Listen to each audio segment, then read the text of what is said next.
Hi my loves and welcome back to my channel. Today's video is kind of an interesting one because I realised that I do all these buy or buy series, as in like cheerio, good luck, bye, or yes, I'm gonna buy that, cha-ching. Realised that I never actually come back to you guys on whether I'm delighted I didn't purchase something or, you know, did I regret it or whatever. And this is a video basically saying that I'm not disappointed that I didn't buy these products, that I'm glad that I didn't buy them for whatever reason. The reviews, somebody else tried them and didn't like it, or the colours would never work, or I couldn't even imagine reaching into that palette. It's not something I'm missing out on, or, you know, whatever. A lot of the products I actually realised from this video are palettes, because I generally feel like they are like the biggest thing. They're the most expensive thing. Like, well, maybe not the most expensive, but they are like a big thing that sits in our drawers. Whereas I feel like if you bought a bronzer, you more than likely will use it up. Like, you might only have one bronzer, whereas I feel like you could have like 50 eyeshadow palettes, and some of them you don't dip into. So the first eyeshadow palette I'm going to talk about, I actually mentioned it last week in my buy or buy series, and I said that I wasn't going to be buying this, and I'm really glad I haven't.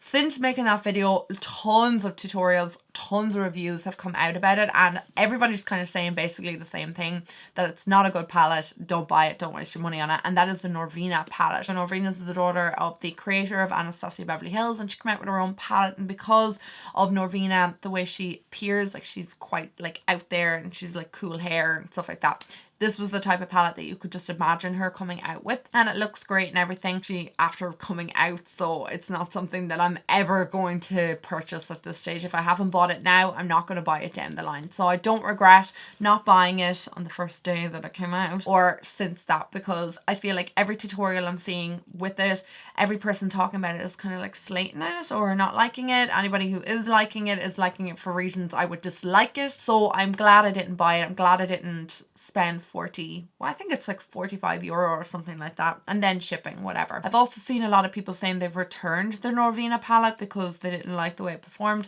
It's just not something I would be interested in. I love purple eyeshadows. They are my favorite eyeshadows to put on my eyes. They make my eyes stand out. I've talked about that before, but this palette just did not seem like something I was going to use. I know it will be sitting in my drawers right now. I just won't be using it. The purple that is in it, the matte purple that I really, really liked, is actually a bit of a sheen to it, so it doesn't look amazing on the eye. Some people have said it looks like a bruise on your eye.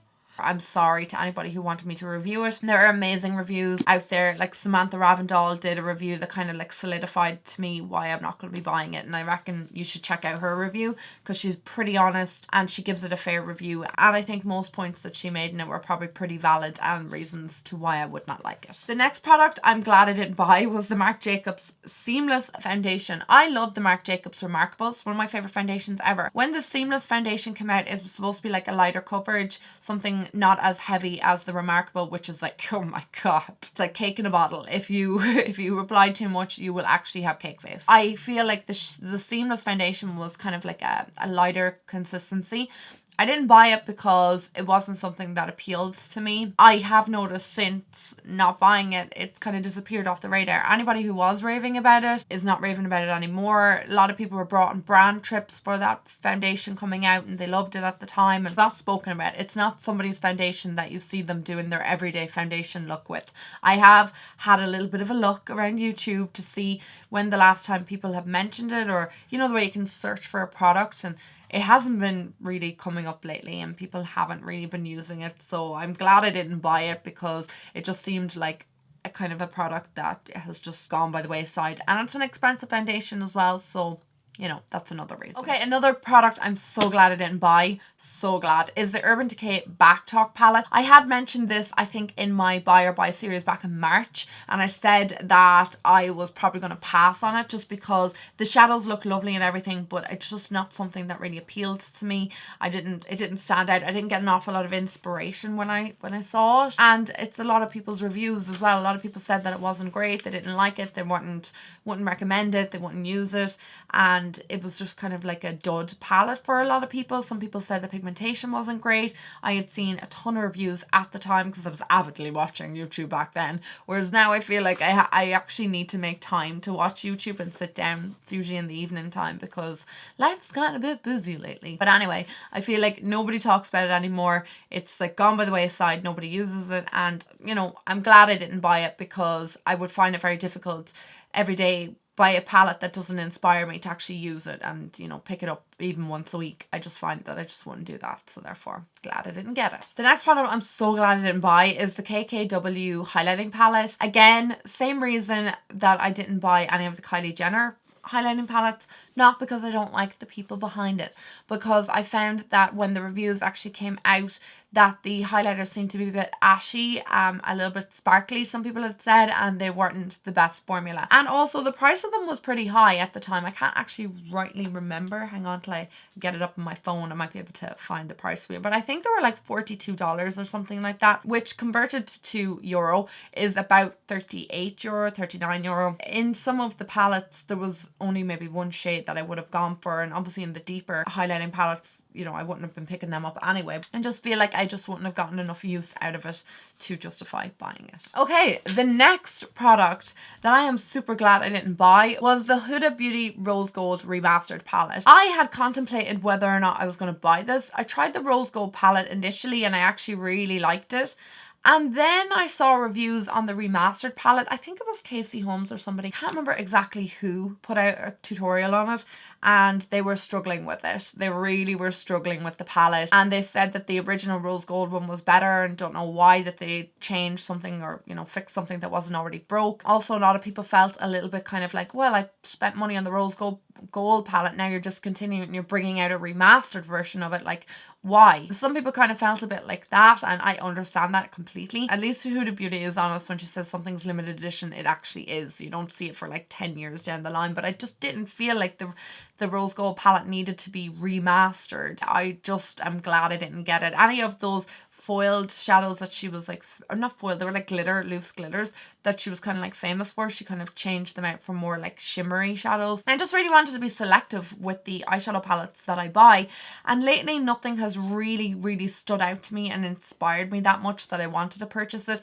and nobody asked to see a video on the remastered palette, so that is why I didn't buy it, and I don't regret not buying it. The next thing is the palette from Shop Hush, which is the Atlantis palette, which came out as like a dupe or kind of like an impersonation of the Tarte palette that was released in an April Fool's. This is very complicated, but anyway, they have this palette called the Atlantis palette on Shop Hush, and I initially saw it and I was like, oh my god, blues, yes, I want some blue eyeshadows, they'd be perfect for summer. But since the reviews have trickled out, I'm glad I didn't get it. It was hard to get it anyway because you had to buy it through the app. The app is not available in Ireland, so you couldn't get it in Ireland, because I love, like, I mean, I love shopping apps on my phone, not gonna lie. I have Misguided, I have like Pretty Little Thing, I have Beauty Bay and stuff like that. I have like them on my phone. I was actually happy enough I had to purchase through an app that I was going to do, and it was the only place you could buy it because you couldn't buy it on the website. And now, since seeing the reviews, people say there was a lot of fallout, some of the shadows weren't very pigmented, it was a pretty underwhelming palette. I'm kind of glad I wasn't able to get it, and I do not regret not having it in my collection. It would have been nice to review for you guys because I definitely 100% would have bought it without a doubt. I wanted to buy it, but because it was not available without getting the app, and the app's not available in Ireland, therefore didn't get it. Ipso facto, so what? Eyeshadow palette. See, like, there's a lot of eyeshadow palettes, but the next thing is the eyeshadow palette from Kat Von D. They brought out a 10-year anniversary eyeshadow palette, which I can't believe Kat Von D has been around for 10 years. Like, I feel like I only kind of discovered it 3 years ago, but kudos to her for being around for 10 years. Brought out this really cool eyeshadow palette, and it was for the 10-year anniversary, and it was quite colourful, quite bright. There was purples in it, there's oranges in it, browns, greens, whatever. It had a mixture. I didn't buy it because I feel like if I featured something from Kat Von D on my channel, there would be holy uproar and war, because if you guys were not aware, Kat Von D came out with a statement saying that her unborn baby will not be vaccinated when it's born, and that just opens a whole can of worms, guys. It really does. So I think a lot of people were really pissed when she made that statement, rightly so, because I mean, it's very irresponsible, but again, it's your baby in the end of the day, whatever you want to do with your baby, but it's putting other children and people at risk, and I just feel like it's very irresponsible of her to make a statement like that. So I feel like there is a whole kind of like political thing behind Kat Von D, and I just feel like I don't want to get involved in that, and I don't want to like promote her products on my channel. So sadly, I don't think I'm ever going to really speak about Kat Von D on here anymore, unless perhaps she changes her mind. Or I just feel like it's not that I don't want to use her products. I like a lot of her products, but I just feel like there's too much taboo around surrounding her, and it's just not healthy to be putting, you know, that content on my channel. You know, I don't really want to have to deal with those comments and people arguing in the comment section. So I'm not going to feature any Kat Von D for that reason. You can fall out with me over that if you want to, but I would rather, for my own mental health and reading comments and stuff, not have to deal with that in the war that's going on. So I am not buying any more products from her, and I'm just going to use what I have from Kat Von D behind the scenes, and I hope you guys understand. Okay, KKW concealers. KKW brought out concealers, and again, I mentioned in, I think, April's Buy or Buy series that I wasn't going to be purchasing them, and I'm actually kind of glad I didn't, because I don't see anyone talking about them. I saw maybe 2 reviews, I think ShanXO and was it Desi Perkins or someone else's review on it, and they were kind of a bit underwhelming. Some of the reviews that I did see were like over the top, I love this, but now I don't see those people talking about the products anymore. And then anyone who was honest kind of gave me reasons, like pros and cons to the product, and I just kind of made it up in my head that I wasn't going to buy it, and I'm glad I didn't, because like I said, I don't see anyone using them. Those people are still using their concealers that they've used for a while and still love them, and they haven't switched over. So that's enough reason for me not to purchase it and not to regret not getting it. Okay, so the final thing I'm glad I didn't get, and this came out in early June, and it's the Tarte Trust and Fairy Dust collection. I saw someone review this and it looked really underwhelming, and I think that was actually the description that the girl gave when she was reviewing it. The eyeshadows weren't anything different from Tarte, nothing kind of unusual, nothing kind of different. They didn't really step out of their comfort zone with this eyeshadow palette, and the collection in general was a bit of a flop. So I'm glad I didn't get that collection. I was contemplating it because I did think that eyeshadow palette was nice. It kind of had like different tones to what I already own. It was like pinky and there was like kind of purples. I love mauves and stuff.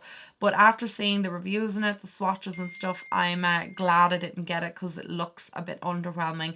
And definitely from the review, it didn't seem anything special. There was a blush in that collection, a couple of brushes and stuff. And I think the whole collection as a whole didn't get a great review. And when I did see it in the reviews, I wasn't overly keen. So if you liked this type of video, please give it a thumbs up and let me know if you would like to see kind of a follow-up to my buy or buys, if I'm happy or disappointed that I didn't actually pick up the products. Usually I don't get disappointed because I usually just buy the products if I really think I'm going to like them, and I usually am glad with any of the products that I say in those buy or buy series that I didn't buy. I'm usually glad I didn't get them because they tend to not get the best reviews, if that makes any sense. And usually when I see them in reviews, I'm kind of know why I didn't get them, and I'm glad I didn't. If there's anything else you would like to see on my channel, please let me know and I will get to that straight away. And until next time, I love you guys and I'll talk to you soon.